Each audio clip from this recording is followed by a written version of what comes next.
بسم اللہ الرحمن الرحیم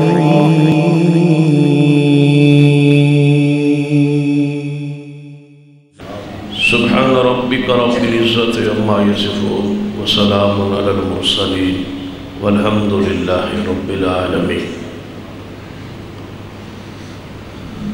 حضرات، آج 12 ربیع الاول ہے۔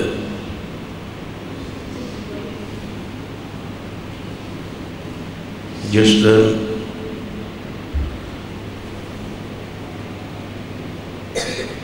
مورخین دی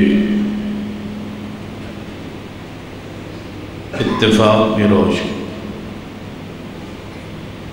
کہ آج آپ کی وفات کا دن ہے۔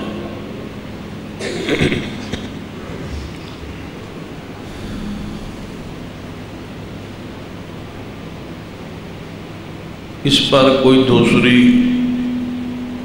رائے ہی نہیں ہے۔ تمام مسالک کے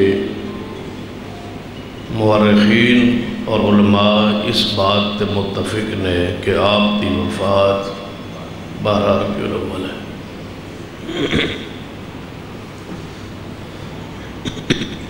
پھر اس دن جو کچھ اس ملک اندر جاری ہے،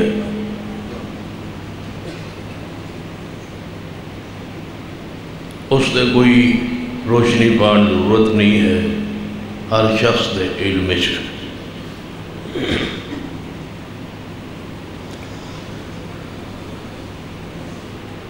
جو آیت مبارکہ پڑھی، اس اندر صلاۃ اور وضاحت ہے کہ الیوم اکملت لکم دینکم، کہ آج کے دن تمہارا دین تمہارے لیے مکمل ہو گیا۔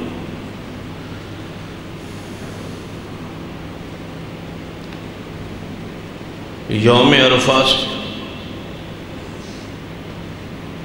عرفات کا میدان سی جہاں یہ آیت نازل ہوئی کہ آج کے دن تم پر تمہارا دین مکمل ہو گیا۔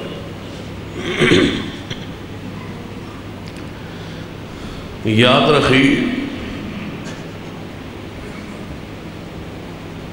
کہ 3 چیزاں دی صورت یا 3 چیزاں دے ملن نال دین مکمل ہوئے۔ ایک قرآن، دوسری چیز پیغمبر دی سنت حدیث، اور تیسری چیز قرآن اور حدیث کی مراد تشریحی توضیح اور عمل بذریعہ رسول اور بذریعہ صحابہ مکمل ہو چکا۔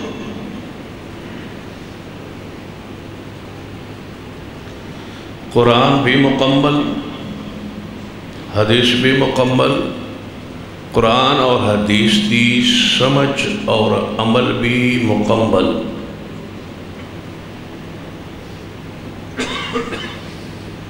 ہن قیامت تک صرف قرآن اور حدیث سے عمل باقی۔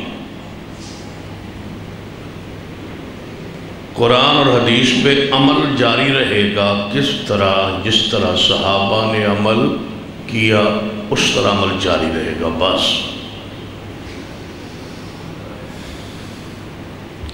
کیونکہ اسلام عربی زبان ہے،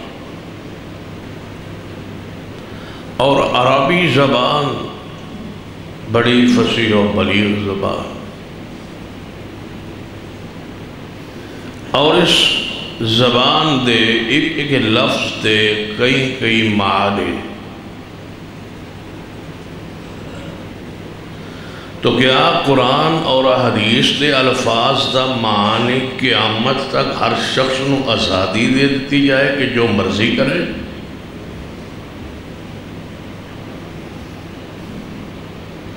اگر آزادی مل جائے تو دین تو مذاق بن جائے۔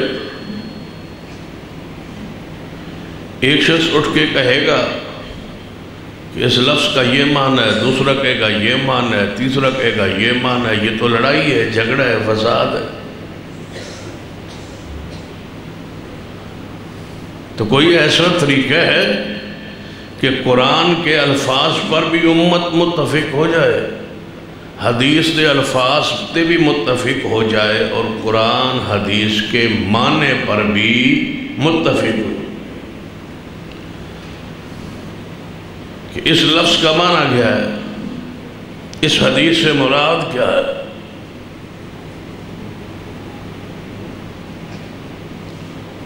دنیا اندر جتنے گمراہ فرقے پیدا ہو، جھگڑا قرآن پر نہیں ہے، جھگڑا حدیث پر نہیں ہے، جھگڑا ہے قرآن اور حدیث کے معنی پر، مفاہیم پر۔ ہر گروہ اس کا معنی اپنا کرتا ہے، مفہوم اپنا بیان کرتا ہے، عمل اپنا بیان کرتا ہے، اور کہتا ہے میں عمل کس پہ کر رہا ہوں، قرآن پر، حدیث پر۔ اور عامی آدمی پریشان ہو گئے کہ جس کو سنو پڑھ تو قرآن رہے، یا اس طرح سمجھ لے کہ آج رات پورے ملک میں ہر مکتبہ ہائے فکر کے سیرت النبی صلی اللہ علیہ وسلم کے نام پر جلسے ہوں گے ہیں۔ ہمارا بھی ہے آج فیصل آباد مسجد رحمانیہ میں، وہاں تشریف لے آؤ گے نا انشاءاللہ، شروع جی اعلان ہو جائے، بعد تکلف نہ کرنا پڑے۔ اسی طرح دیگر جتنے بھی فرقے ہیں سارے کے ہاں آج جلسے ہوں گے، یا اس طرح سمجھیے کہ ایک گروہ آج جلوس نکال رہا ہے، اور اللہ کا امر کہ آج جمعہ اہل حدیث کے علماء خطبے دے رہے، خطبات میں وہ رد کر رہے ہیں ان سارے دلائل کا جو دلائل جلوس کے حق میں دیے جا رہے ہیں۔ اور تو لیے پریشانی یہ ہے کہ جلوس میں جا کے دلائل سنو تو قرآن ہے اور حدیث ہے،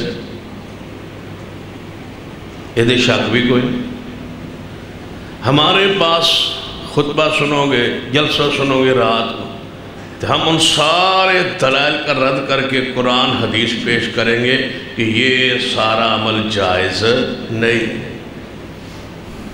قرآن تو ایک ہی ہے، حدیث بھی ہے، مسئلہ کی ہے، معنی مفہوم کی ہے، اصل لڑائی کس بات کی ہے، جھگڑا کس بات۔ اس جھگڑے نو حل کرنے دی کوشش کرنا، کوئی شک نہیں کہ ہر مکتبہ فکر اپنے اپنے موقف پہ دلائل رکھتا ہے، قرآن اور حدیث کے ہی دلائل رکھتا ہے۔ پیچھے ماہ محرم گزرے، ہم نے قرآن اور حدیث کو پڑھا اور کہا کہ ماتم نہیں صبر،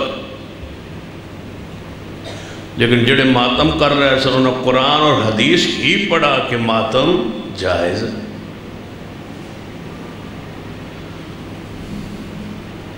قرآن پڑھ رہے ہیں ماتم پر، حدیث پڑھ رہے ہیں ماتم پر۔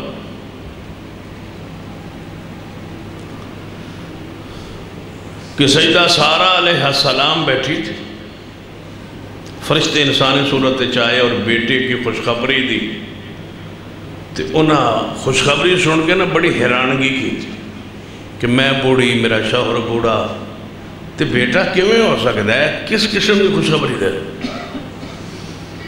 تو عورت کی فطرت ہوتی ہے، جدو کوئی حیران کون گل سنے نا، کوئی تعجب والی گل سنے، تو وہ اپنا ہاتھ منہ تے رکھ دے۔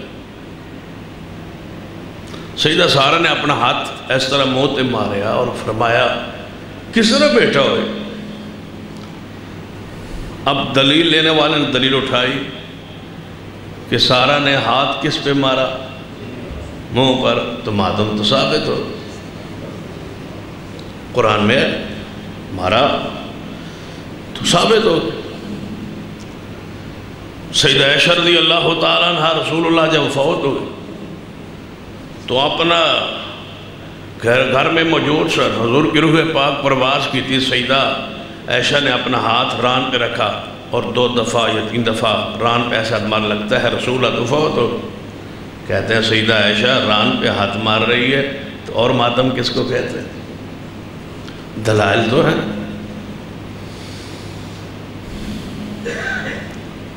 یا اس طرح اگر آسان الفاظ نہیں سمجھ تو مرزائیت کو دیکھ، اسی قرآن پڑھنے و خاتم النبیین کہ محمد مصطفیٰ آخری نبی، قرآن دے الفاظ و خاتم النبیین، تو کیا مرزائی آیت نہیں پڑھتے؟ پڑھ دیں۔ کیا اس آیت کا کوئی وہ ترجمہ نہیں کرتے؟ کر دیں۔ کیا مرزا نے اپنی کتابوں میں اس آیت کو نہیں لکھا ہے؟ وہ کہتے ہیں ہم اس کو مانتے ہیں لیکن اس کا معنی آخری نہیں ہے، خاتم کا معنی مور ہے، کیونکہ لغت کے اندر خاتم کے کئی معنی ہیں۔ خاتم انگوٹھی کو بھی کہتے ہیں، مور کو بھی کہتے ہیں، اور قرآن کے اندر ہی ما وختامہ مسک، قرآن کے الفاظ موجود ہیں مہر کے معنی بھی۔ خاتم کا معنی آخری بھی ہے، ختم آخری۔ مزید کہتے ہیں اس کا معنی مور ہے، ہم کہتے ہیں اس کا معنی آخری۔ ہن درمیان ایک کون جج بنے گا، کون فالس بنے گا، کون جھگڑا ختم کرے گا؟ خاتم کا معنی مور ہو تو عقید سلسلہ ختم نبوت کا جو عقیدہ ہے وہ تو گیا۔ اگر اس کا معنی آخری ہو تو عقیدہ ختم نبوت کیمرہ، یعنی ایک لفظ کے معنی پر سارا عقیدہ کھڑا ہے۔ مرزائی دوسرا معنی کر رہا ہے، مسلمان دوسرا معنی کر رہا ہے۔ دلیل اس کے پاس بھی ہے، دلیل مسلمانوں کے پاس بھی۔ پڑھتا وہ بھی قرآن ہے، پڑھتے ہم بھی قرآن، لیکن فرق کیا ہے؟ اس فرق نو جب تک عوام الناس نہیں سمجھن اس وقت تک ایک جھگڑے اختلاف سوال ہی پیدا نہیں ہوتا، ختم ہو جائے۔ ہم نے سنا ہوگا کہ اہل حدیث کے 2 اصول، اطیع اللہ و اطیع الرسول، اس مسئلے کو بھی سمجھایا نہیں گیا۔ نعرہ تو دے دیا کہ اطاعت اللہ کی، اطاعت رسول اللہ، لیکن اطاعت کرنی کیسے ہے؟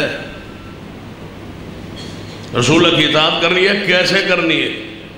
کوئی جماعت، کوئی گروہ ایسا تلاش کیجئے جس نے رب کی زمین پہ رہ کے اس حکم الہی نو پورا کیتا ہو کہ اللہ کی اطاعت اور رسول اللہ کی اطاعت کی ہو،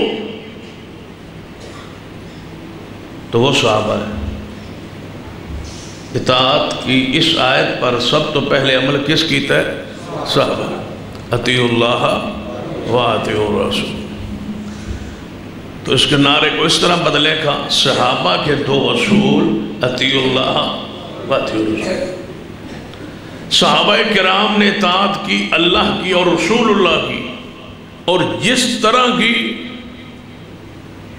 وہ رسول اللہ کے سامنے کی، جس طرح اطاعت کی تھی صحابہ نے کس کے سامنے کی تھی؟ محمد رسول اللہ کے سامنے۔ آیت کس پہ نازل ہوئی؟ رسول اللہ پر۔ رسول اللہ نے پڑھی صحابہ پر کہ اللہ کی اطاعت اور رسول اللہ کی اطاعت۔ صحابہ نے اطاعت کی کس کے سامنے؟ اس ہستی کے سامنے جس کی اطاعت تھی، اس کے سامنے کی اطاعت۔ اگر وہ اطاعت میں غلطی پر ہوتے، خطا پر ہوتے تو رسول اللہ سمجھا دیتے، ان کی اطاعت درست ہے۔ صحابہ کی اطاعت 100% درست ہے۔ صحابہ کی اطاعت رسول اللہ کو منظور ہے، رسول اللہ کے سامنے ہوئی ہے، مراد کے مطابق ہوئی ہے، چاہت کے مطابق ہوئی ہے۔ اگر اودے وچ کہیں جھول یا کمی نقص تھا تو کس نے اصلاح کر دی؟ محمد رسول اللہ۔ تو پھر کیڑا گروہ ہوا جس کی اطاعت ہمارے رسول کی مراد کے مطابق ہے؟ وہ صحابہ کرام۔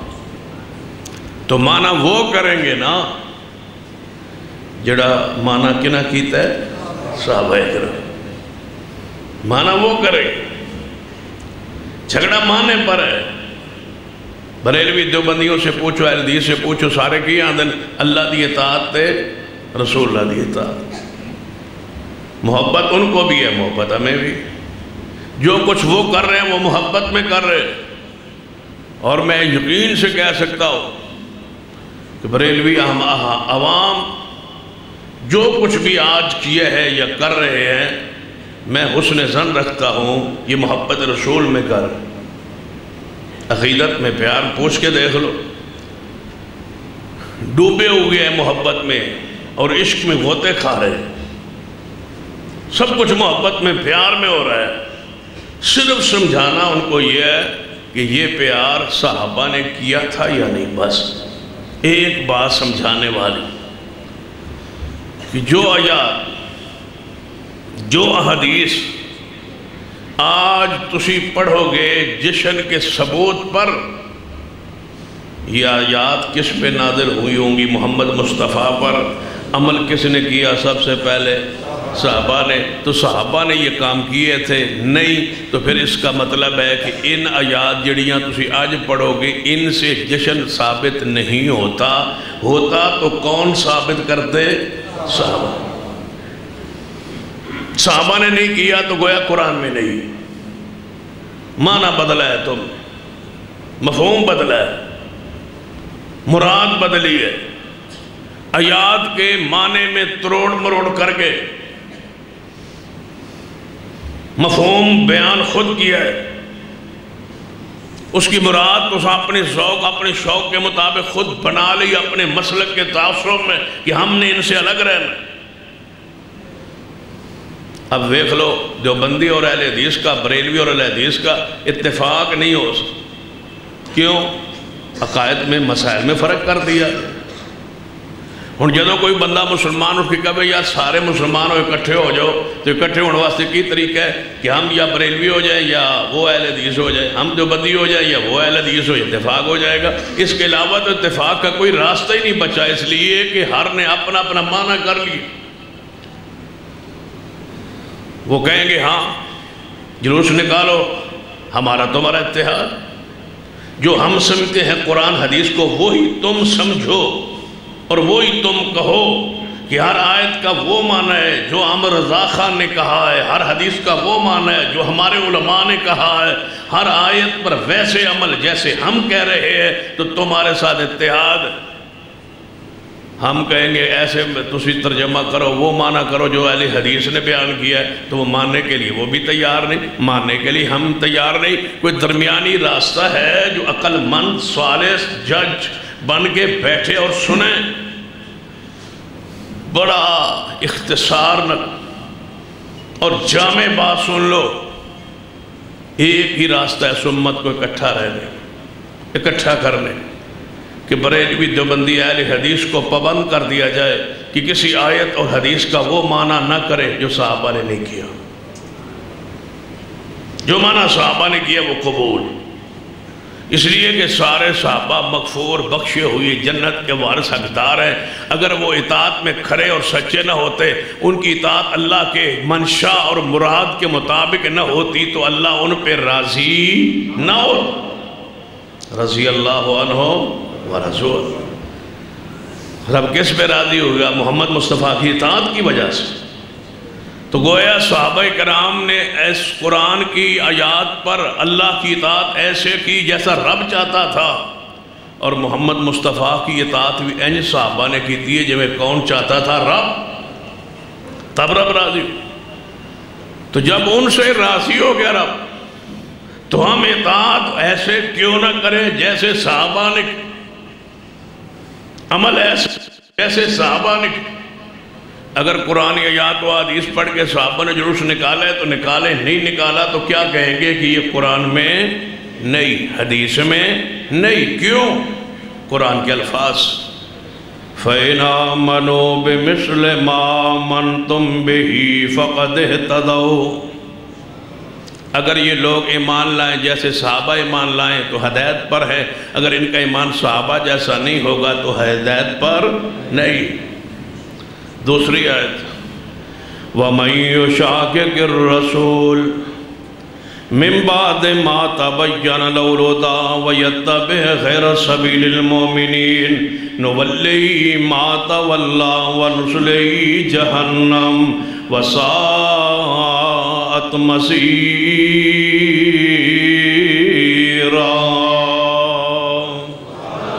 فرمایا جڑا بندہ پیارے حبیب جناب محمد صلی اللہ علیہ وسلم دی نافرمانی کرے، حق آ جان تو بعد، حدیث سنت آ جان تو بعد اپنی مرضی کرے، رسول اللہ دی نافرمانی کرے، وَيَتَّبِعْ غَيْرَ سَبِيلِ الْمُؤْمِنِينَ اور صحابہ کرام دے منہج تو، صحابہ کرام دی سمجھ تو، صحابہ کرام دے عمل تو ہٹ کے کوئی اور عمل کرے، نُوَلِّهِ مَا تَوَلَّى وَنُصْلِهِ جَهَنَّمَ وَسَاءَتْ مَصِيرًا۔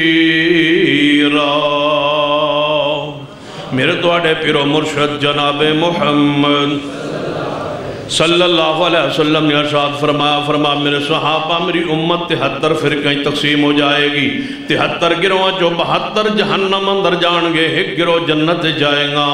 صحابہ نے پوچھا محبوب جی اس گروہ دی کوئی علامت، کوئی نشانی سر پتہ چل جائے کہ ایک گروہ جنتی ہے؟ فرمایا مانا علیہ واصحابی،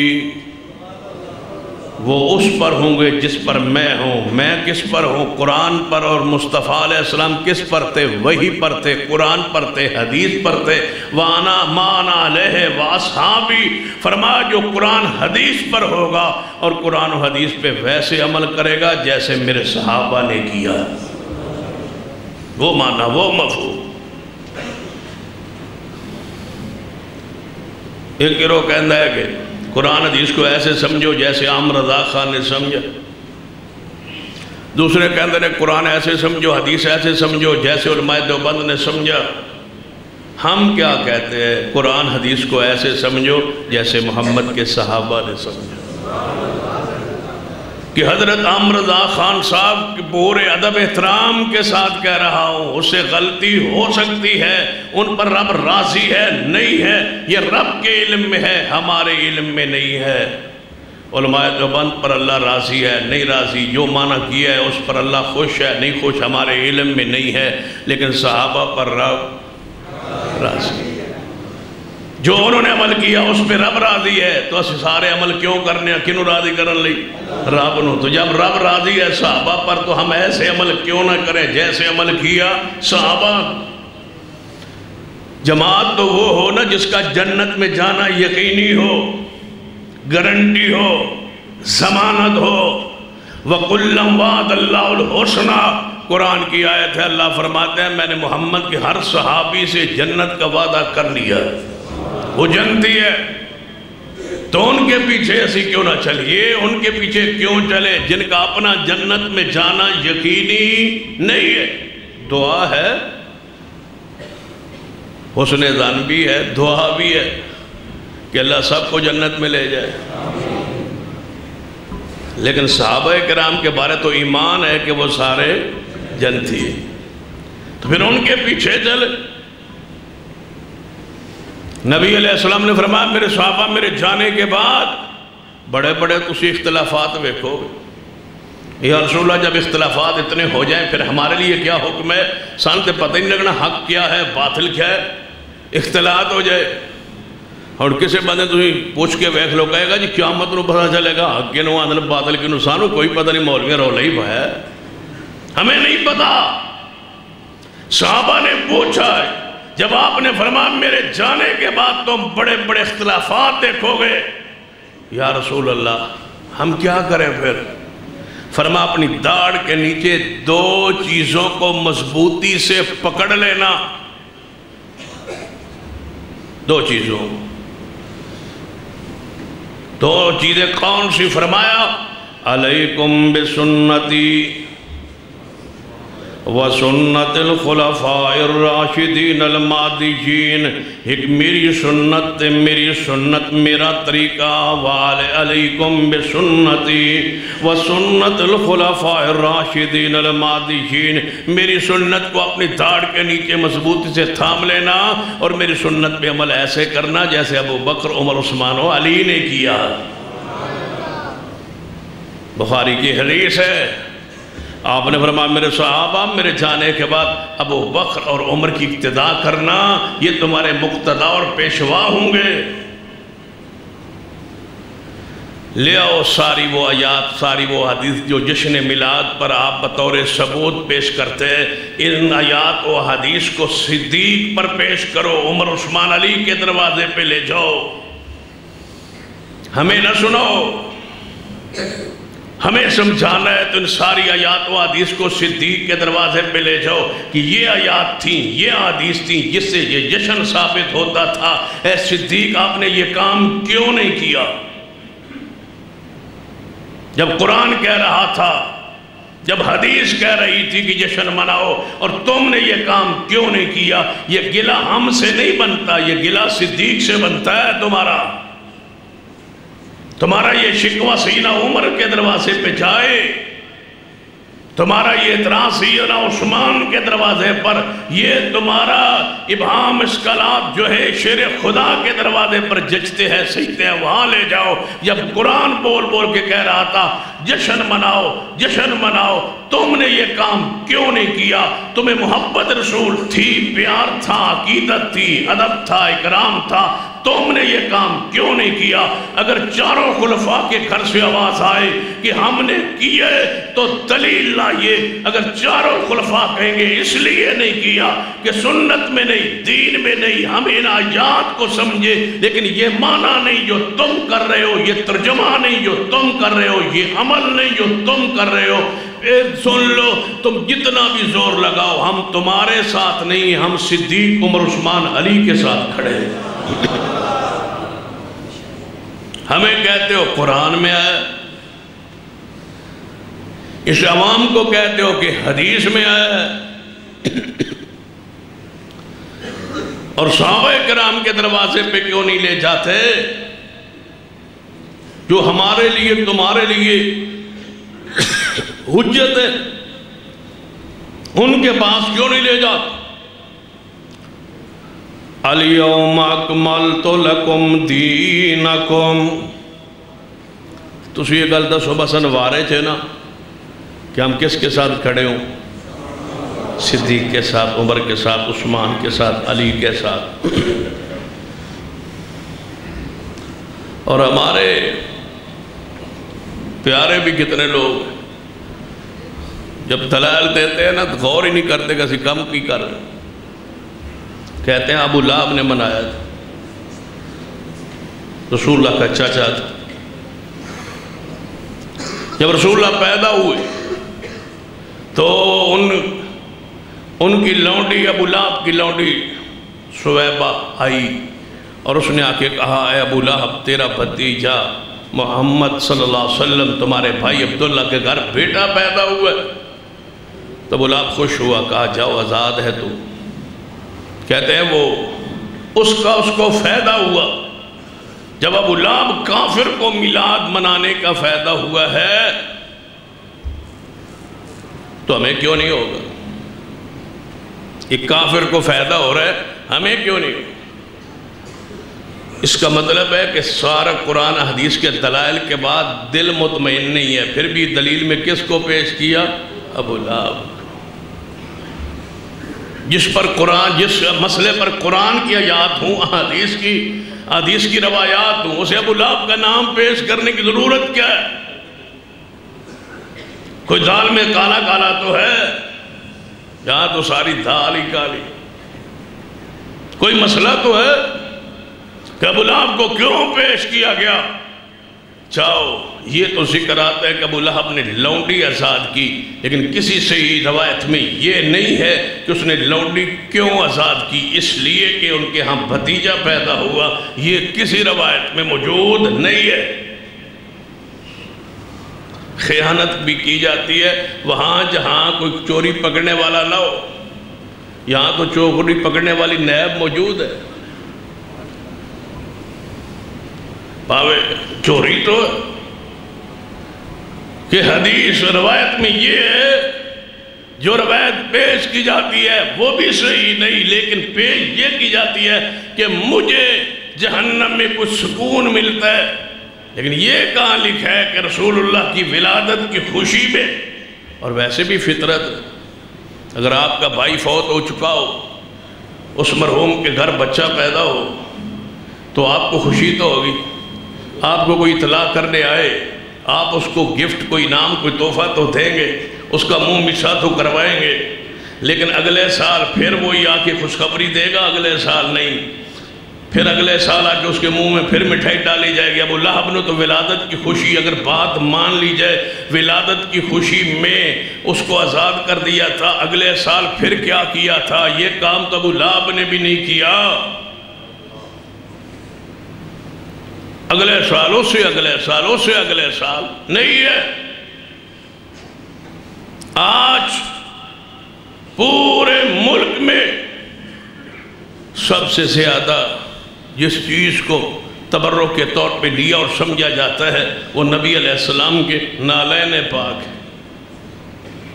جوتے مبارک سینے پر لگے ہوتے ہیں بیچ جوانوں کے کہ یہ حضور کا جوتا پاک ہے۔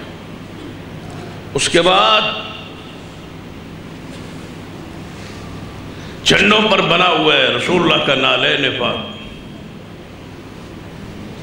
جہاں جہاں سجاوٹ ہے وہاں وہاں رسول اللہ کے جناب اس نالین کے نقش بنے ہوئے، اور یہ کہتے ہیں کہ یہ رسول رحمت کے جوتے پاک کا نقش ہے، تصویر ہے۔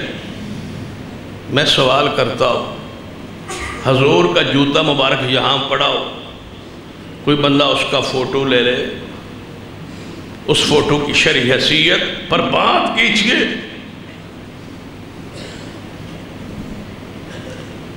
میرا سوال ہے، نبی علیہ السلام کا میری عقیدت سن لیجئے پہلے، حضور کے نالین ہو اور ہوں حضور کے، حضور نے پہنے ہوں اور مجھے یقین ہو، ایمان ہو کہ یہ حضور کے ہی ہے، تو میں اپنے سر کا تاج بنانے کے لیے تیار ہوں، لیکن ہو رسول اللہ کے،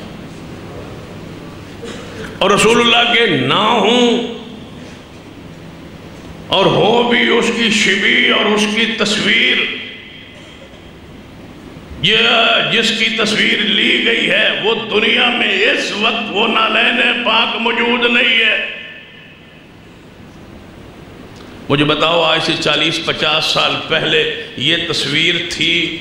نہیں تھی، بنائی اب جب میڈیا عام ہوا، فوٹو وغیرہ یہ عام ہو۔ مجھے بتائیے یہ نقش اصل کہاں موجود ہے جہاں سے یہ تم نے نقش لیا ہے؟ سوال ہے، حل کرو۔ نقل کے لیے اصل کا ہونا ضروری، نقل ہوگی اس وقت پہلے اصل ہو۔ وہ اصل نالین پاک جوتا مبارک دنیا کی کس لائبریری میں یا کس میوزیم میں پڑا ہے جہاں سے یہ تم نے نقش لیا ہے؟ مجھے اس کا حوالہ چاہیے تاکہ میں تسلیم کروں یہ اسی کا عکس ہے، یہ اسی کا نقش ہے، یہ اسی کا فوٹو ہے، میں بھی اس کی تکریم و تعظیم کروں، لیکن شرط یہ ہے کہ مجھے اصل کا تعین کیا جائے کہ فلاں ملک کے فلاں میوزیم میں رسول اللہ کا اصل جوتا مبارک پڑا ہے، وہاں سے ہم نے فوٹو لیا۔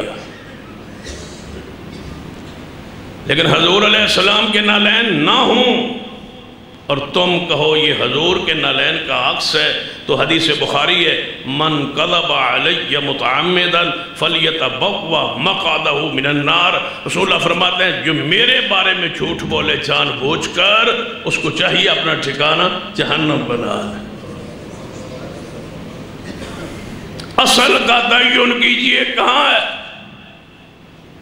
اگر تم سے تعین نہ ہو سکے تو میں آپ کے سامنے رکھتا ہوں کہ حضور کے نالین پاک صرف ایک صحابی کے پاس رہتے موجود تھے اور وہ انس بن مالک تھے رضی اللہ۔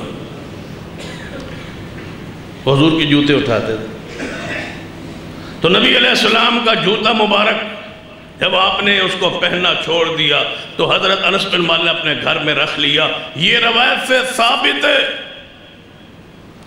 انس بن مالک کے گھر میں جوتا مبارک تھا، رسول اللہ کے یہ آثار۔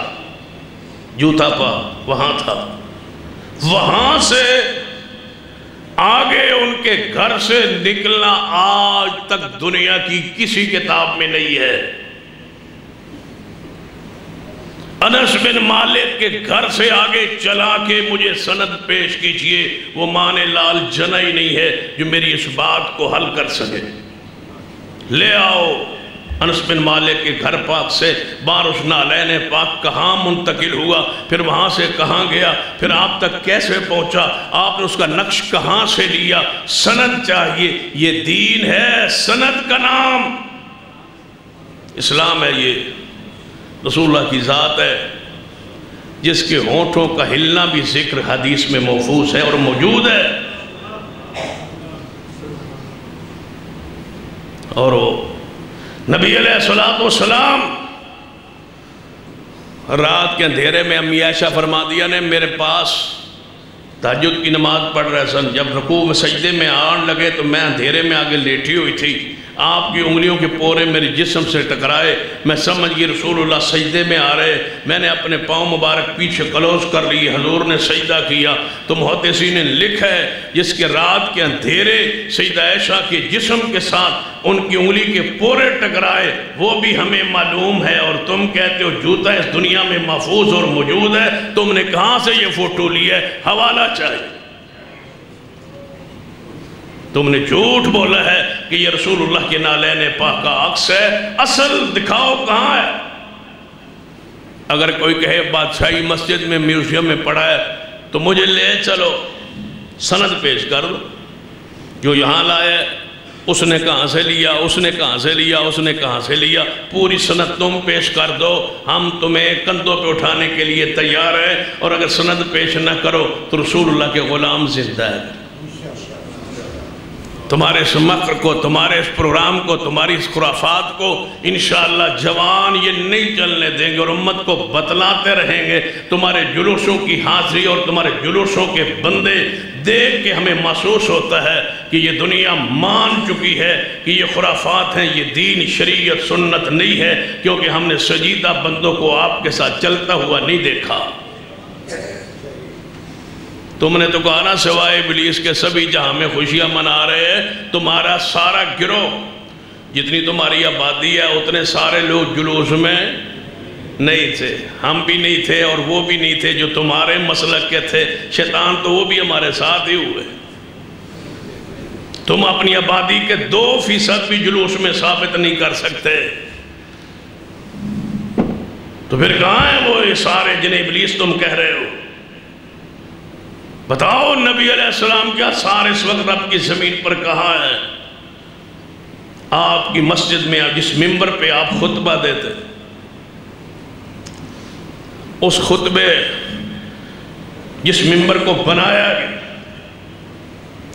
مشہور حدیث ہے نا کہ نبی علیہ السلام پہلے کھجور کے درخت کے ساتھ ٹیک لگا خطبہ دے دے، وہ کتنا مبارک ہوگا وہ کھجور کا خشک تنا جس پر حضور خطبہ دیتے تھے ٹیک لگا کے، وہ کہاں گیا؟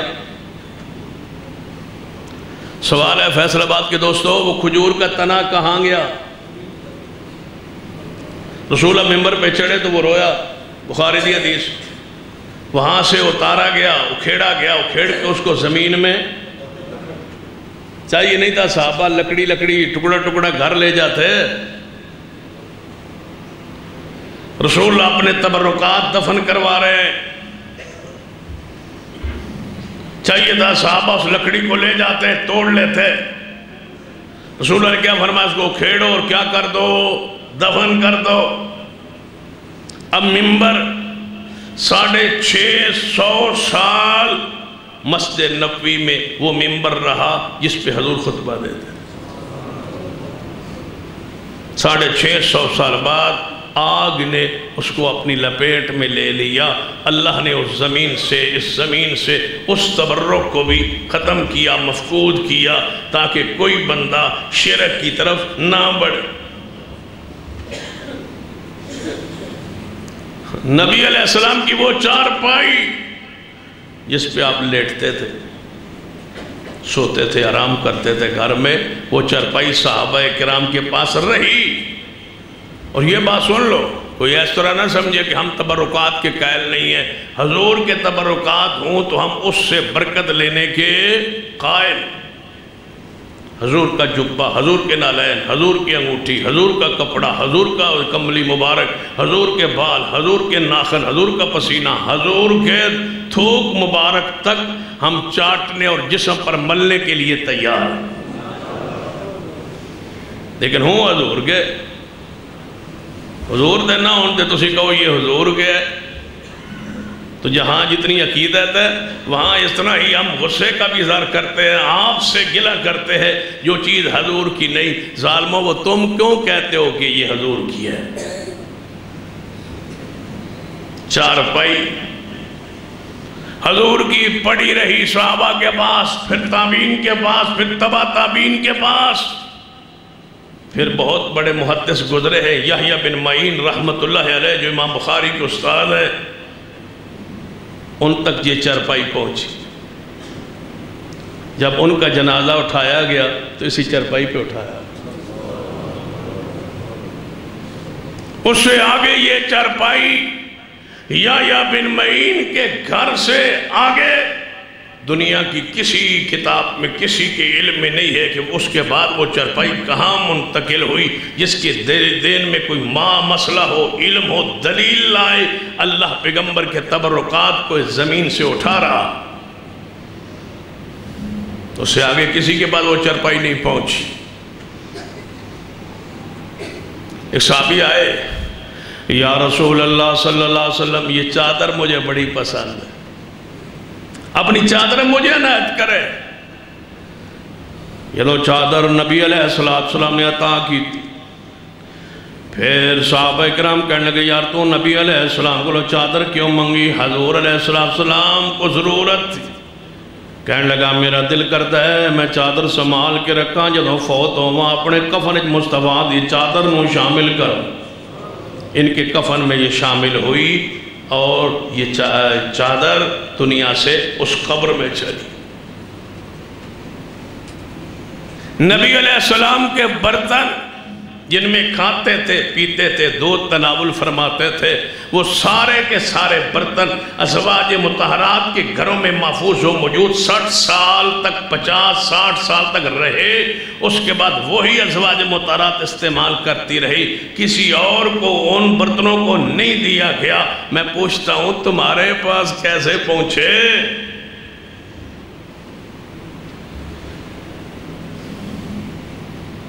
نبی علیہ السلام کا ایک عصا مبارک لاٹھی تھی، لاٹھی بھی حضور دے گئے اپنے صحابی عبداللہ بن انیس کو. فرمایا یہ میری لاٹھی ہے. اس نے بڑے کافر کو مارا سی، اس نے حضور کی توہین کی تھی، رسول اللہ اس کو قتل کا حکم دیا تھا. اور آج بھی ہم اس عقیدے پر قائم ہے کہ جو گستاخ رسول ہے اس کا سر تن سے جدا ہے. اور انشاءاللہ یہ فرانس کے صدر کو دنیا میں اللہ دکھائے گا منظر. افسوس ہے آپ پر کہ اب بھی ہم فرانس کی چیزوں کو بائیکاٹ نہ کریں. تو پھر کب کرو؟ دیوالیہ کر دو اس ملک کو جس نے رسول اللہ کی عزت نہیں کی. تبت یدا ابی لہب وتب ما غنا عنہ مالہ وما کسب. اس کے مال کو تلف کرنا یہ اللہ کا حکم. گستاخ کو مالی فائدہ مت پہنچاؤ. اس کی بیوی بچے سارے تباہ ہو گئے جس نے رسول اللہ کی توہین کی. اور یاد رکھیں رسول اللہ کی توہین کرنے والے شخص کا ایک اور وصف بھی ہوتا ہے کہ وہ حلال زادہ نہیں ہوتا. یہ طے شدہ بات ہے. جو حلال زادہ ہوگا وہ رسول اللہ کافر بھی ہو، عیسائی ہو، یہودی ہو، سکھ ہو، لیکن اس کا ماں کا نکاح ہوا ہو اپنے باپ سے اور اس کا وہ بیٹا ہو تو وہ رسول اللہ کی توہین نہیں کرتا. توہین کرنے والے کے لیے ضروری ہے حرام زادہ ہو. قرآن میں لکھا ہے رسول اللہ بعد ذالک زنیم. اے محبوب جس نے مکے میں تمہاری توہین کی ہے نا، آج پردہ رکھا ہوا تھا، رب کہتا ہے آج اس کا پردہ ختم ہے، یہ اپنے باپ کا ہی نہیں.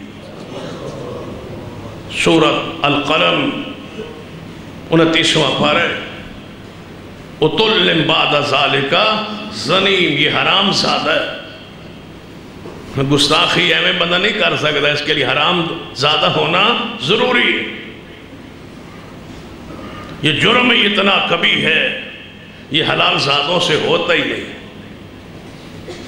اسلام مجبور نہیں کرتا، عیسائی عیسائی رہے، یہودی یہودی رہے، سکھ سکھ رہے، اسلام کسی پر جبر نہیں کرتا، لیکن اسلام کسی کو محبوب علیہ السلام کو گالیوں کی اجازت نہیں دیتا۔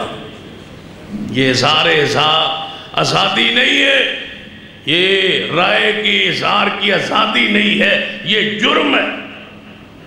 ایک بندہ جا کے کہیں بدکاری کرے اور کہے کہ بندے کو آزاد رہنے کا حق ہے، جہاں چاہے منہ مارے، نہیں۔ اظہار کا حق ہے رائے کا، لیکن رسول اللہ کی توہین کی اجازت نہیں ہے، کسی کافر کو بھی اجازت نہیں ہے۔ جب ہم مسلمان ہر نبی کا احترام کرتے ہیں، اور اس وقت مسلمان نہیں رہتے جب تک ہر نبی کا ادب نہ کریں۔ عیسیٰ بھی ہمارے ہیں، موسیٰ بھی ہمارے ہیں، عزیر علیہ السلام بھی ہمارے، جب ہم ہر نبی کا ادب کرتے ہیں، تمہیں کیا ہے؟ تو ہمارا کیسا مذہب ہے برا جس میں رسولوں کی توہین ہے؟ اور رافضیوں، تمہارا کتنا برا مذہب ہے جس میں صحابہ کی توہین ہے؟ یہ ہمارا مذہب ہے جس میں سب سے محبت، عقیدت، پیار، نہ لاٹھی دی نبی علیہ السلام اس شخص کو جس نے حضور کے گستاخ کو قتل کیا، فرمایا عبداللہ یہ لاٹھی سنبھال لے۔ صحابہ کہنے لگے یار تو ایڈے وڈے کافر نو مارے آئی تھی، نبی علیہ السلام نے تن لاٹھی دیتی ہے، تر کوئی اور شے نام اچ کو نہیں لبی؟ کہنے لگے یار دیتی ہے تو نے لاٹھی ہے، فرمایا تو لاٹھی نو کی کرنا ہے؟ جڑے حضور کو پوچھ لینے۔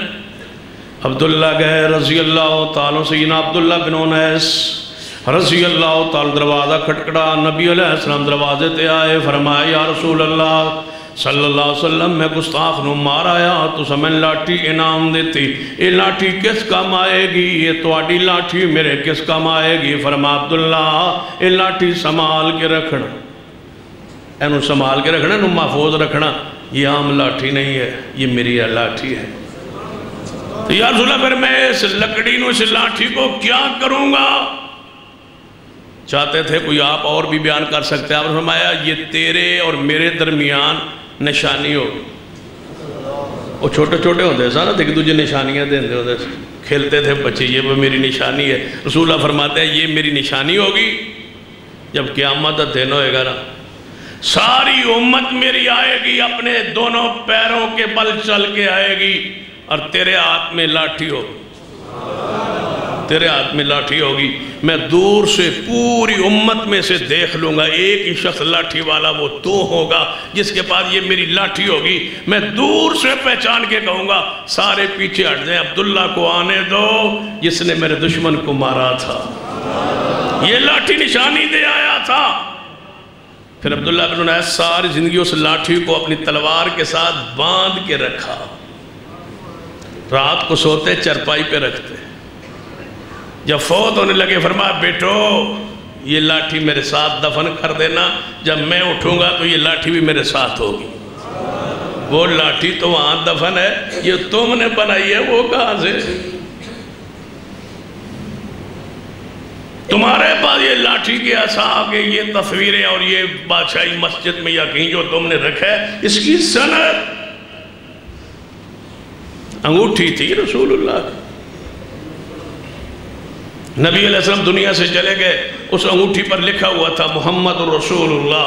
تو نبی علیہ السلام کے بعد نبی پاک اس انگوٹھی سے انگوٹھی بھی پہنتے تھے اور مہر بھی لگاتے تھے، مہر بنوائی ہوئی تھی، اوپر لکھو محمد رسول اللہ، سائز پر لگاتے اور اپنے معاہدوں پر اس کو لکھتے لگاتے، تو وہ مہر نبوت تھی، اس پہ محمد رسول اللہ لکھا۔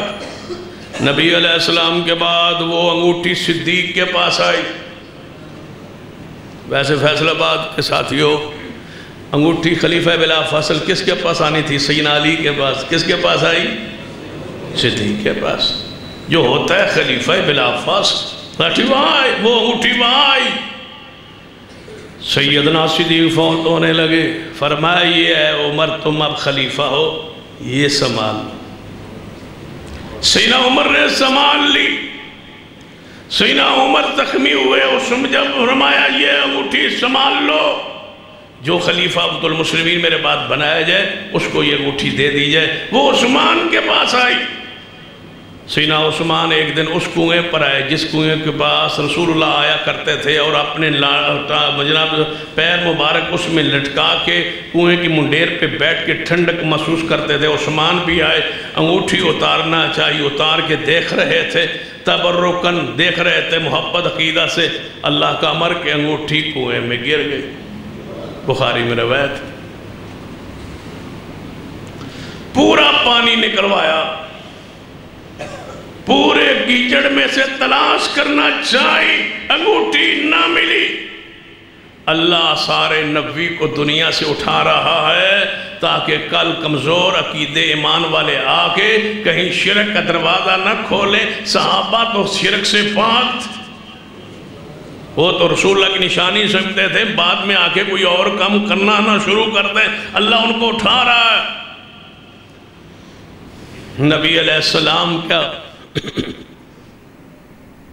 جبہ مبارک سیدہ ام سلمہ کے پاس تھا۔ مدینہ پاک اندر کسی کو بخار ہوتا وہ پانی بھیجتا۔ سیدہ ام سلمہ پانی کے اندر اس کو جبے کو بھگو کے پانی واپس کرتی، مدینے میں جو پیتا اللہ شفا عطا کر۔ وہ جبہ سیدہ ام سلمہ کے پاس رہا، اس سے آگے منتقل نہیں ہوا۔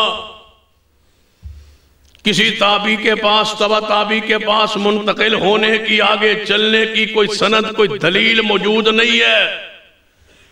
آج ہمیں کہتے ہو یہ تبرکات کا احترام نہیں کرتے، ہم کہتے ہیں تبرکات ثابت کر دو، اللہ کی قسم ہم ان سے تبرک برکت حاصل کرنے کے لیے تیار ہیں، لیکن ہوں پیغمبر کے تبرکات۔ اور اگلی بات بھی سن لو، رسول اللہ کے علاوہ کسی کے تبرکات کی اسلام میں کوئی حیثیت نہیں ہے۔ ساری سیرت پڑھ لو، صدیق کے تبرکات ان کی اولاد نے نہیں سنبھالے، سیدنا عمر کے تبرکات آثار ان کی اولاد نے نہیں سنبھالے، سیدہ فاطمہ الزہرا کے استعمال والی چیزیں ان کی اولاد نے نہیں سنبھالی، سیدنا علی کے تبرکات آثار جو ان کے اپنے استعمال میں چیزیں تھی ان کی اولاد نے نہیں سنبھالی۔ کسی صحابی کے، کسی تابعی نے کوئی آثار نہیں سنبھالے۔ صحابہ کا ایمان تھا جس کے تبرکات سنبھالنے کے لائق ہیں وہ کون ہیں؟ محمد صلی اللہ علیہ وسلم۔ بس تبرکات۔ ایک درخت بھی تھا، قرآن ذکر لَقَدْ رَضِيَ اللَّهُ عَنِ الْمُؤْمِنِينَ اِذْ يُبَايِعُونَكَ تَحْتَ الشَّجَرَةِ فَعَلِمَ مَا فِي قُلُوبِهِمْ فَأَنزَلَ السَّكِينَةَ عَلَيْهِمْ وَأَصَابَهُمْ فَتْحًا قَرِيبًا۔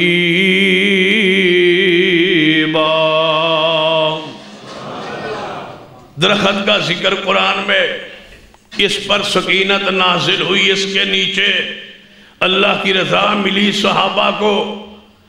یہ درخت، اچھا مجھے بتاؤ یہ درخت کے ساتھ پھر کیا ہوا؟ کیا ہوا؟ حضرت عمر نے کاٹ۔ اور میرا قصور تھا کوئی نہیں، قصور تھا تو اپنا ہی ہے، میرا قصور نہیں ہے، قصور آپ کا ہے۔ کہتے ہیں مشہور ہے، پھر آپ کا بھی قصور نہیں ہے، قصور پھر ہمارا ہے۔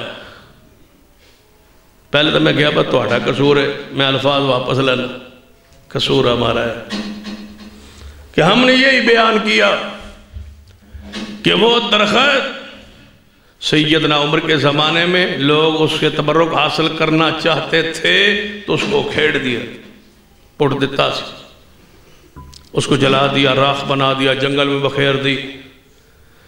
تسی میں نے دسو جس درخت کے نیچے حضور آرام کریں، سکینت تاری ہو، صحابہ بیعت کریں، اللہ اس درخت کا ذکر قرآن میں کرے، عقیدے کا جو ہمارے ذہن پہ توحید کا جو فام سوار ہے نا، اس کا تقاضا تو ہے کہ اکھیڑ دیا، پٹ دیا۔ لیکن میں پوچھتا ہوں، یہ تو تبرکات نبوی ہے، جس سے تبرک حاصل کیا جا سکتا ہے۔ کیا آپ کے پسینے سے صحابہ نے خوشبو نہیں لی؟ خوشبو میں ملا ہے۔ نبی علیہ السلام کے کپڑوں سے، بالوں سے، یہاں بال دکھائے جاتے ہیں، منہ مبارک یہ حضور کے بال ہیں، اور 10 روپے یا 20 روپے ٹکٹ ہوتی ہے۔ تم وارث ہو حضور کے بالوں کے، بیچتے ہو 20 روپے دکھاتے ہو، اور گستاخ ہمیں کہتے ہو۔ ٹکٹ کا تمہیں کس نے حق دیا؟ بال حضور کے، یہ امت حضور کی، حضور کے بالوں کو دیکھے، پیسے تم لیتے ہو حضور کے تبرکات کے نام پر، گستاخ ہمیں کہتے ہو۔ یہ کہاں سے بال آئے تمہارے پاس؟ حضور کے بال تمہارے پاس نہیں ہے۔ ایک شخص تھے جس کے پاس حضور کے بال تھے، اور وہ کائنات کے اندر عظیم شخصیت ہے، کاتب وحی سیدنا امیر معاویہ رضی اللہ تعالیٰ۔ 50 سال ایک ڈبی بھیجنا، وال حضور دے تے ناخن حضور دے، سنبھال کے رکھے۔ جب فوت ہونے دے قریب وقت آیا تو غلام کو بلایا، فرمایا اس الماری ایک ڈبی پہ یہ لے آؤ۔ ڈبی لائے، فرمایا یہ ہیں حضور کے بال جنہوں میں 50 سال سنبھال کے رکھے نا، یہ ناخن حضور نے اتارے تھے، وہ بھی میں نے چن کے یہاں رکھ لیے تھے، یہ 50 سال سنبھال کے رکھے، جب میں فوت ہو جاؤں تو کفن مجھے دے دینا، قبر میں رکھ دینا، اور سینے پہ حضور کے یہ بال رکھ دینا۔ وہ بال تو قبر معاویہ میں چھپا دیے گئے تھے، تمہارے تک کیسے پہنچے؟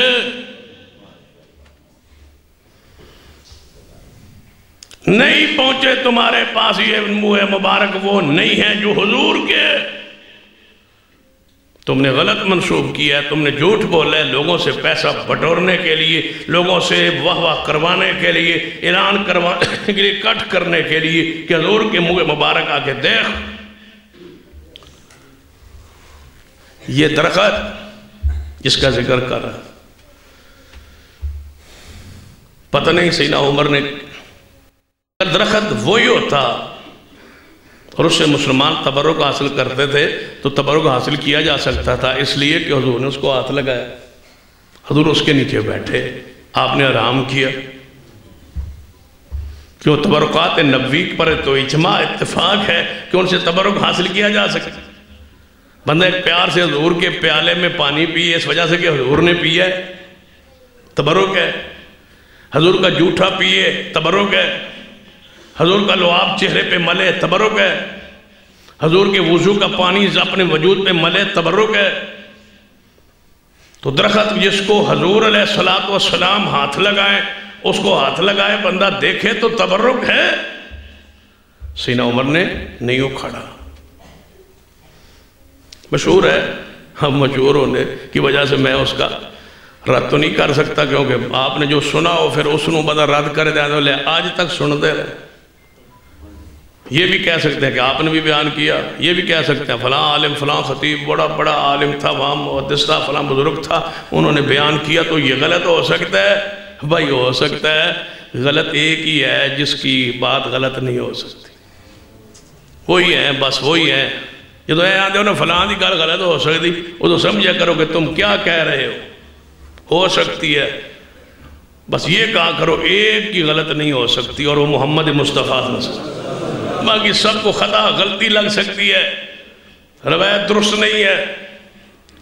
میں حیران ہونا جدو بخاری میں روایت موجود ہے تو پھر ضعیف روایت پڑھن دی لوڑ کیڑی؟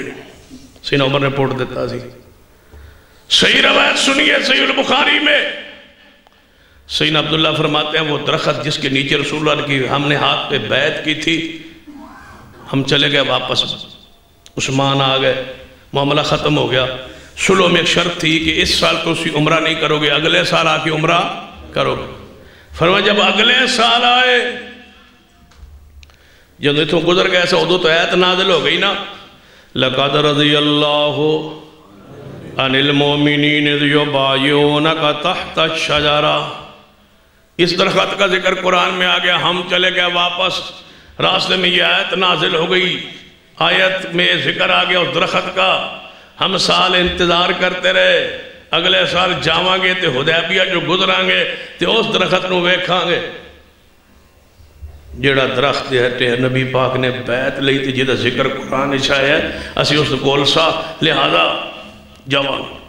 فرما اگلے سال آئے، سارے صحابہ ہمارے ساتھ تھے جنہوں نے بیعت کی، وہ 1500 صحابہ تھے۔ فرما 1500 صحابہ اگلے سال جب وہاں سے گزرے، ہم نے کہا درخت کو دیکھیں جس کا ذکر قرآن میں آیا تھا، جس کے نیچے پچھلے سال بیعت کی تھی۔ کہتے ہیں 1500 صحابہ کرام میں سے ایک صحابی بھی نہیں تھا جو اس درخت کو پہچان سکا۔ درخت وہاں تو کہیں تھے، ہماری پہچان سے وہ درخت اٹھا لیا گیا۔ آگے لفظ ہے، فرماتے ہیں کانت رحمتم من اللہ، یہ اللہ کی رحمت تھی جس نے اس تبرک کو ہم سے چھپا لیا۔ صحابہ کو شرک سے پاک تھے، رسول اللہ نے فرمایا تم میرے بعد شرک نہیں کرو گے، مجھے یقین ہے، لیکن بعد والے لوگ کر سکتے تھے تو اللہ نے اس کو چھپا لیا۔ سیدنا سعید بن مسیب فرماتے ہیں میرا باپ مسیب صحابی ہے، مجھے کہا کرتے تھے بیٹا یہاں سے ہم ایک دفعہ گزرے تھے اور درخت رسول اللہ کے نیچے ہم نے رسول اللہ کی بیعت کی، میں بھی ان میں شامل تھا، لیکن اگلے سال جب ہم آئے تو ہمیں وہ درخت پہچان ختم ہو گئی، سارے ڈھونڈتے رہے، کسی نے کہا یہ ہوگا، کسی نے کہا یہ ہوگا، کسی نے کہا یہ ہوگا، اللہ نے ہم سے پہچان اٹھا لی۔ لیکن تو سا ایک عالم مننی کو نہیں پتہ نہیں کہ فیصل آباد ہے، پڑھے لکھے لوگ تو سا پتہ کی کہنا بندے ویکھی ہوئی ہوئے یار تے 1500 نے ویکھی ہوئے تے اللہ ذہن جو اٹھا لے ہو سکتا ہے، ویکھی جو ہے ذہن سے اٹھا لے، یہ کیسے ہو سکتا ہے؟ کیسے ہو سکتا ہے؟ میں ایک اشارہ کرنا شاید تو ان کا بڑی آسانی نہ سمجھ آئے، نبی پاک نے لیلۃ القدر ویکھی سی، دیکھی تھی، رسول اللہ لیلۃ القدر کو دیکھ لیا تھا، دیکھ کے فوری باہر نکلے کہ میں جا کے سمجھاؤں بتلاؤں صحابہ کو کہ اٹھو آج کیا ہے لیلۃ القدر۔ فرماتے ہیں تو میں باہر نکلیا تھا کہ 2 بندے لڑ رہے تھے، میں ان کی صلح کروانے میں لگ گیا، صلح کرواتا کرواتا واپس آ گیا۔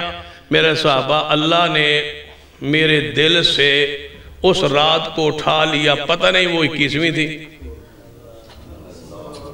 پتہ نہیں وہ 23ویں تھی، پتہ نہیں وہ 25ویں تھی اور اسی سال تھی، پتہ نہیں وہ 27ویں تھی 29ویں تھی۔ میرے صحابہ مجھے نہیں، اللہ نے اٹھا لیا ہے، میرے علم سے یہ بات اٹھا لی ہے۔ اب آخری عشرے کی طاق راتوں میں سے ایک رات تھی، تلاش کرو، اللہ نے میرے علم سے اس چیز کو اٹھا لیا۔ جب حضور کے علم سے اٹھا لیا تو صحابہ کرام کے علم سے وہ نہیں اٹھا سکتا۔ بخاری میں نص ہے اللہ نے علم سے اس کی پہچان کو اٹھا لیا۔ نبی علیہ السلام کی ذات مبارک اپنی قبر مبارک میں دفن ہو گئی، ایک چادر حضور کے سرخ رنگ کی جس نے شکران فرماتے ہیں میں نے وہ حضور کے نیچے دفن کر نیچے رکھ دی، اوپر حضور کے جسد اطہر کو قبر میں رکھا گیا، یہ خاصہ حضور ہے، ان کے نیچے اس چادر کو رکھ دیا گیا۔ شکران قبر پر کھڑے تھے، رو رہے تھے، صحابی رسول تھے، غلام تھے، کہنے لگے یہ حضور کے بعد کون سنبھالے گا، کون اس کو اوپر لے گا، میرے محبوب کے نیچے رکھ دو۔ اس کو بچھا دیا گیا، چارپائی، انگوٹھی، ممبر، لاٹھی، برتن، درخت، ساری چیزیں اللہ نے اس امت سے اٹھا لیے۔ کسی کے علم میں نہیں ہے کہ تبرکات آج رب کی زمین پہ کہاں کہاں وہ موجود و محفوظ ہے، زمین میں دفن ہے، کہاں ہے محفوظ، کسی کے علم میں نہیں ہے۔ چاہو دعوے سے کہتا ہوں 1.25 لاکھ نبیوں کی قبریں بھی اللہ نے کسی امتی سے پہچان سے ختم کر دی۔ کسی کو پتہ نہیں آدم علیہ السلام کی قبر کہاں ہے، موسیٰ علیہ السلام کی کہاں ہے، زکریا علیہ السلام کی کہاں ہے، نبیوں کی قبریں کہاں ہیں، سب کچھ اللہ نے چھپا لیا۔ صرف آئے ایک قبر کی، اور وہ قبر کس کی ہے؟ محمد مصطفیٰ۔ یہ یقینی ہے کہ قبر حجر عائشہ میں محمد مصطفیٰ کی قبر پاک ہے، روضہ عطر ہے، باقی سارے نبیوں کی قبریں کسی کے علم میں نہیں ہے، کیونکہ سارے نبیوں نے دعا کی تھی یا اللہ ہماری قبروں پہ سجدے نہ ہو۔ اب جو کوئی کر رہا ہے نا، یہ زکریا نیٹ پہ کھولیں گے یہ فلاں کی قبر ہے، یہ فلاں کی قبر ہے، لوگوں نے خیالی بنائی ہوئی ہیں۔ رب نے ہر نبی کی قبر کو چھپا لیا ہے، ایک آخر الزمان پیغمبر کی قبر کو محفوظ رکھا ہوا ہے، اس پر بھی اللہ نے وہابیوں کو کھڑا کر دیا کہ آپ نے سجدہ نہیں ہونے دینا۔ لا تجعلوا قبری عیدا، میری قبر کو عید نہیں بنانا۔ آج عید بھی ہے اور ساتھ ہر چوک میں روزہ بناؤ، میری قبر عید نہ بنانا۔ اللہ لا تجعل قبری وثنا یعبد، اللہ میری قبر پہ عبادت نہ ہونے دینا۔ اللہ نے رسول اللہ کی دعا کو قبول کر کے اوپر چوکیدار محافظ نگران آل الحدیث کو کھڑا کیا ہے، اور قیامت تک اس قبر کو انشاءاللہ ہم ہی سنبھالیں گے۔ ہم سجدہ نہیں ہونے دیں گے، طواف نہیں ہونے دیں گے، چراغاں نہیں ہونے دیں گے، چڑھاوا وہاں نہیں چڑھانے دیں گے، سجدہ وہاں نہیں ہونے دیں گے، نظر و نیاز وہاں تقسیم نہیں ہونے دیں گے، کوئی لنگر ونگر وہاں تقسیم نہیں ہونے دیں گے، محفل سما وہاں نہیں ہونے دیں گے، محفل قوالی بھی نہیں ہونے دیں گے، کچھ بھی نہیں ہوگا۔ وہ قیامت تک آل الحدیث کی انشاءاللہ نگران و چوکیدار ہیں۔ تو میں کہا کرتا ہوں، جب تم اپنی مسجدوں میں یہ کہتے ہو فلاں بزرگ جو ہے وہ علی حجویری کی قبر کا نگران ہے، اس کا ادب احترام کرو، کبھی اپنی مسجدوں میں یہ بھی کہا کرو کہ آل الحدیث کا احترام کرو، یہ محمد مصطفیٰ کی قبر کے چوکیدار ہیں، یہ حضور کی قبر کو سنبھالنے والے ہیں۔ ہمارے پاس وہ قبر موجود ہے جہاں جسد اطہر، اور سن لو آخری بات، یہ بات میری لکھ لو، ہماری عقیدت کی بھی ہے، ہماری محبت کی بھی ہے۔ نبی علیہ السلام کا جسد اطہر قبر پاک میں جہاں موجود ہے، اس وقت جو حصہ مٹی کا حضور کے جسد پاک سے لگا ہوا ہے، ہمارے نزدیک وہ مٹی جنت سے بھی پاک ہے۔ وہ مٹی ساری مخلوق سے افضل و اعلیٰ ہے، کوئی شے اس کا مقابلہ نہیں کر سکتی۔ جس مٹی پہ میرے محمد مصطفیٰ کی جسد اطہر موجود ہے، اس مٹی کے بھی کوئی مٹی مقابلہ نہیں کر سکتی۔ لیکن ہم یہ جشن، یہ انداز، یہ میں اس لیے کوئی دلیل نہیں بیان کی، جو رد کیا ہے نا، دلیل ایک بھی بیان نہیں کی کہ یہ دلیل ان کی ٹھیک نہیں ہے، یہ دلیل ان کی ٹھیک نہیں ہے، یہ دلیل ان کی ٹھیک نہیں ہے۔ میں نے ایک ہی نقطہ پوائنٹ سمجھانے کی کوشش کی ہے کہ جس آیت اور حدیث کو جشن کے جواز پہ پیش کیا جاتا ہے، وہ آیات صحابہ نے اس سے جشن ثبوت لیا، جب انہوں نے نہیں لیا تو نیا معنی بدعت ہے، نیا معنی گمراہی ہے، نئی سوچ، نئی فکر، نئی معاملہ گمراہی ہے۔ آیات و حدیث کا وہی معنی ہے جو صحابہ کرام نے کیا۔ جب صحابہ نے یہ کام نہیں کیا تو کیا کہیں گے کہ یہ مسئلہ قرآن میں حدیث میں نہیں ہوتا، تو کون کرتے؟ صحابہ، جن پر یہ دین کامل مکمل ہوا تھا۔